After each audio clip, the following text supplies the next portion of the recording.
Assalamualaikum warahmatullahi wabarakatuh. Dan salam Malaysia Merdeka. Pohon pepaya tiada berduri, tumbuh bersama pohon melati. Izinkan saya perkenalkan diri, moga-moga menyentuh hati. Nama diberi Husna Azura binti Zainal Karami, berusia 17 tahun. Saya bersekolah di Kolej Vocasional Puteri yang terletak di Temelung Pahang. Hobi saya membaca buku dan menonton televisyen.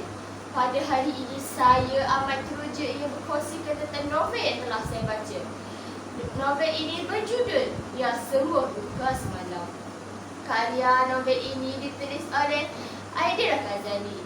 Novel ini ditubuhkan pada tahun 2024 dan mempunyai 54 bab dan 412 buku surat.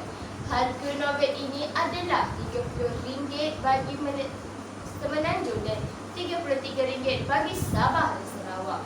Novel ini menceritakan tentang pertemuan Nita dan Haris bagi memajukan kedai bakery ayah Nita. Satu keputusan yang dibuat oleh Nita menyebabkan ayahnya lumpuh hidup.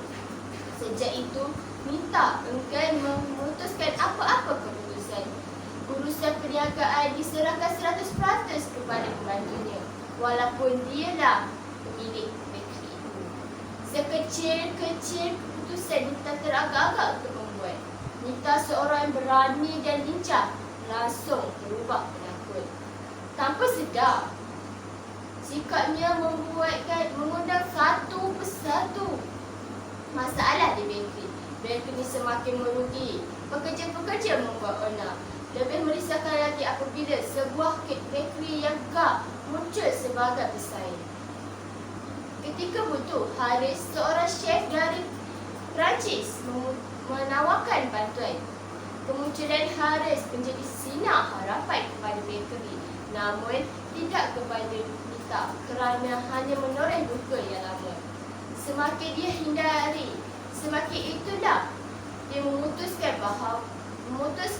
sehinggalah dia sedar bahawa kesilapan bukan untuk ditakuti, tetapi didapati dengan berani.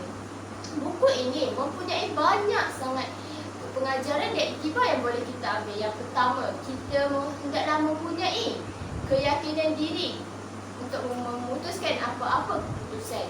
Yang kedua, kadang-kadang penawar sebenar bagi masalah dalam kehidupan kita adalah lebih ringkas berbanding yang kita bayangkan.